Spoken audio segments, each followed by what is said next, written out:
விருந்தம்மா colony மக்களாகி உங்களை வாழ்த்துகிறேன். நல்ல ஒரு பெரிய சர்ச்சு, பெரிய இடம்.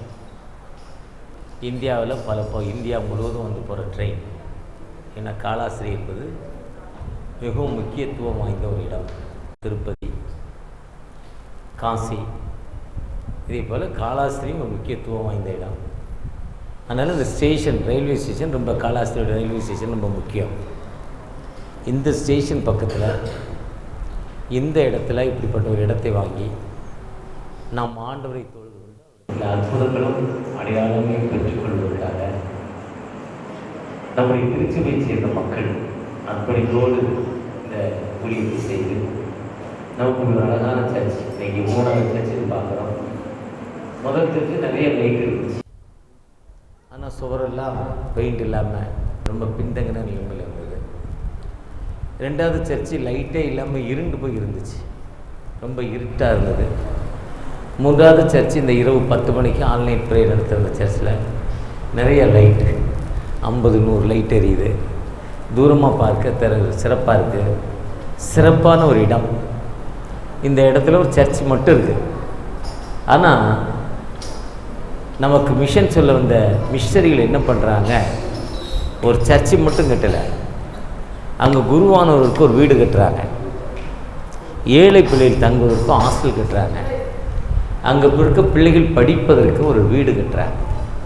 படிப்பது ஸ்கூல், ஒரு ஸ்கூல், ஒரு ஹாஸ்டல், அங்கே இருக்க கேட்டகிஸ்ட், குருவானவர், மிஷனரிகள் தங்குவ வீடு, சர்ச்சை.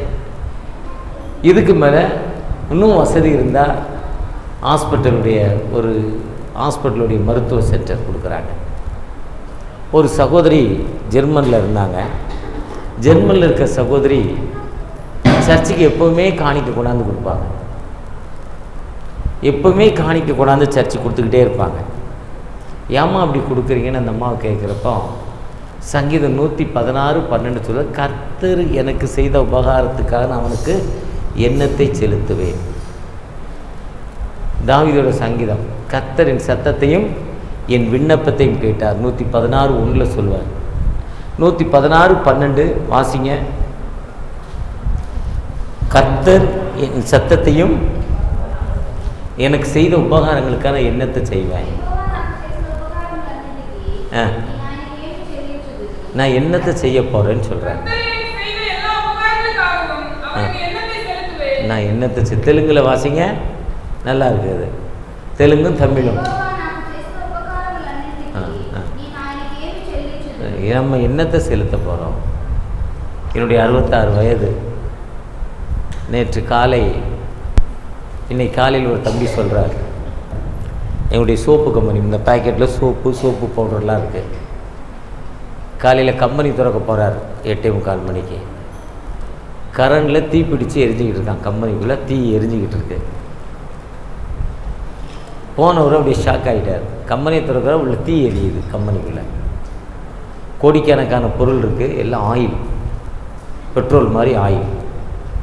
தீ பிடிச்சு அணைக்க முடியாது. ஆயில் மெட்டீரியல், அந்த பெட்ரோல் கெமிக்கல்ஸோடைய மெட்டீரியல் நிறையா இருக்குது. ஆனால் ஆண்டவர் நினைப்பதற்கும் எண்ணுவதற்கும் மேலான செய்கிற தகப்பர். எப்படி என்னடா பண்ணேன்னு கேட்டேன். அடுத்த கேள்வி அவனை. இன்றைக்கி காலையில் எத்தனை மணிக்கு, 6 மணிக்கு ஒரு சர்ச்சு, 5:45 மணிக்கு ஒரு சர்ச்சுக்கு போகிறேன். இப்போ கேட்குறேன், போனேன் சித்தப்பா, மழை தீ பிடிச்சிது, எரியுது, தண்ணி எடுத்து ஊற்றுனேங்கிறான். கரண்டில் தண்ணி எடுத்து ஊற்றுனா ரிவர்ஸ் ஆகி ஷாக் ஆகி அவன் செத்து போவான். போன வருஷம் பெரிய கேபிள் இன்னொரு ஃபேக்ட்ரியில் அந்த இடத்துல ஷார்ட் ஆகி வெடிக்குது. டப்புன்னு வெடிக்குது. இந்த சுவரோரம் வெடிக்கிற வெடி அங்கே நிற்க முடியல. கொஞ்சம் தூரம் தள்ளலாம் பெரிய 45 கிலோ சிலிண்டர் கேஸ், அடுப்பெறிகிற கேஸ். அப்படியே உள்ள ஒரு 20-25 பேர் வேலை செஞ்சிட்டு இருக்கோம். நானும் கூட இருக்கேன். எத்தனையோ ஃபயர் எக்யூப்மெண்ட்ஸ் போடுறோம், அணைய மாட்டுது. அணைய முடியல, அணையவே இல்லை. ஆனால் ஆண்டவர் அந்த இடத்தை விட்டு அந்த நெருப்பு சற்று கூட இந்த பக்கம் வராமல் என்ன பண்ணிட்டார், எல்லையை போட்டுட்டார். கரண்ட் ஆஃப் ஆன பிறகு தான் ஈபிக்கு ஃபோன் பண்ணி ஈபிக்காரங்க வந்து கரண்ட் ஆஃப் பண்ண பிறகு தான் அந்த நெருப்பு நின்றுச்சு. அவன் வந்து பார்த்துட்டு எதுக்கு நெருப்புன்னு பார்த்துட்டு மெதுவாக ஆடி அசைஞ்சு போய் ஆஃப் பண்ணான். ஆனால் அதுவரை அந்த நெருப்பு, அந்த ஃபயர் ஒரு குறிப்பிட்ட தூரத்துக்கு மேலே போகலை. நேற்று முந்தா நாள் ஒரு ஃபேக்ட்ரியில் ஒரு பெயிண்ட்டு கலக்குனாங்க.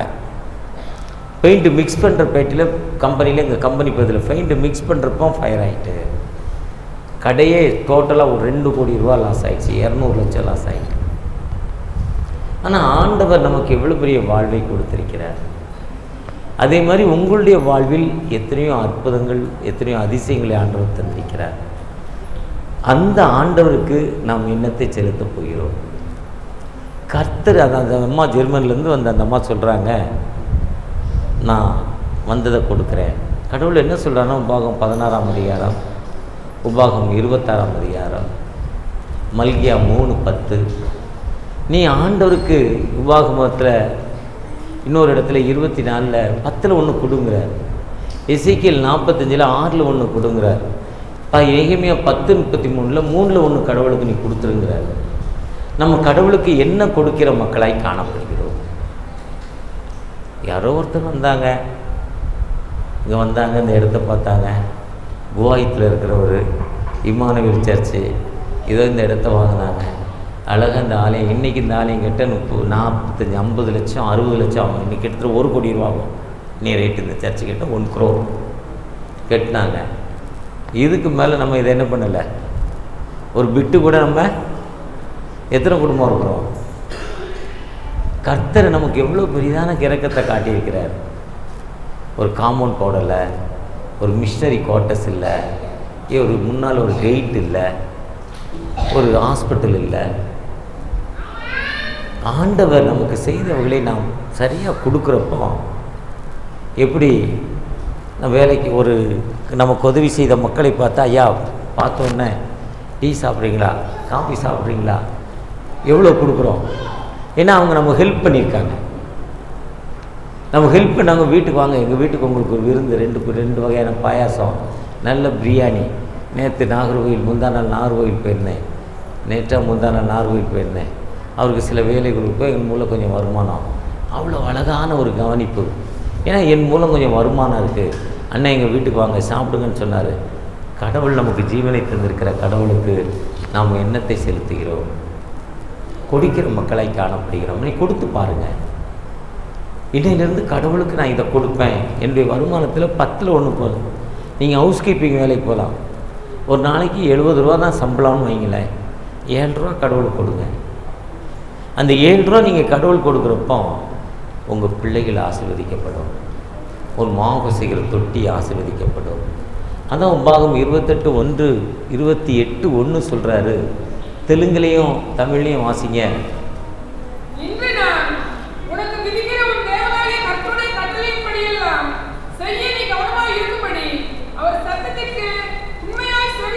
அவர் சத்தத்திற்கு நீ செவி கொடுப்பாய, உண்மையாய் செவி கொடுப்பாயானால்.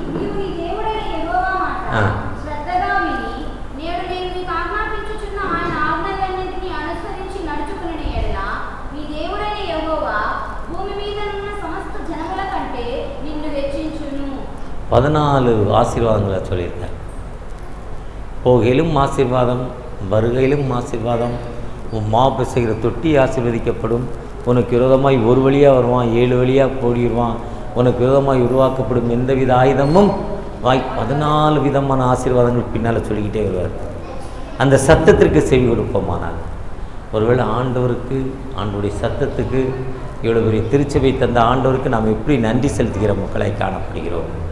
இந்த சர்ச்சை திறக்கிறப்போ அருள் திரு ஜோசையர் தான் இருந்திருக்கிறார். ஜோசையர் தான் குருவானவராக இருந்திருக்கிறார். எத்தனை பேருக்கு ஜோசையரை தெரியும்? எத்தனை பேருக்கு ஜோசையரை? எல்லாத்துக்கும் தெரியும். அவர் காலங்களில் ராஜவேலு பிஷப் திறந்துருக்காங்க. அதை கொடுத்த மக்களையும் இம்மானுவேல் சர்ச், பெரிய சர்ச்சு, அவங்க தான் கொடுத்துருக்குறாங்க. அப்படி கொடுத்த மக்களுக்கு ஆண்டவர் எதுக்கு கொடுத்தாங்க? அவங்க இப்போ ஏன் இங்கே வந்து கொடுக்கணும்?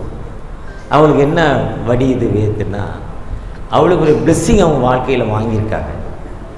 அந்த பிளெஸ்ஸிங் நம்ம வாங்கணுமா வேண்டாமா? அந்த பிளெஸ்ஸிங் நீங்கள் வாங்கணுமா வேண்டாமா? அதே மாதிரி நீ ஆண்டவருக்கு பணி செய்கிறப்போ நீ ஆசீர்வதிக்கப்படுவாய். நீங்கள் கொடுத்து பாருங்கள், ஆண்டவர் உங்களை ஆசீர்வதிப்பார். அடுத்த முறை வர்றப்போ என்ன பண்ணியிருக்கணும், நீங்கள் காம்பவுண்ட் போட்டிருக்கணும், ஒரு பாத்ரூம் கட்டியிருக்கணும், ஒரு மிஷன் குவார்ட்டர்ஸ் கட்டியிருக்கணும். நீங்கள் ஆரம்பிக்க கடவுள் செய்வார். கடவுள் நிச்சயமாக பெரியவர். அந்த ஆண்டவர் நம்மோடு இருக்கிறார்.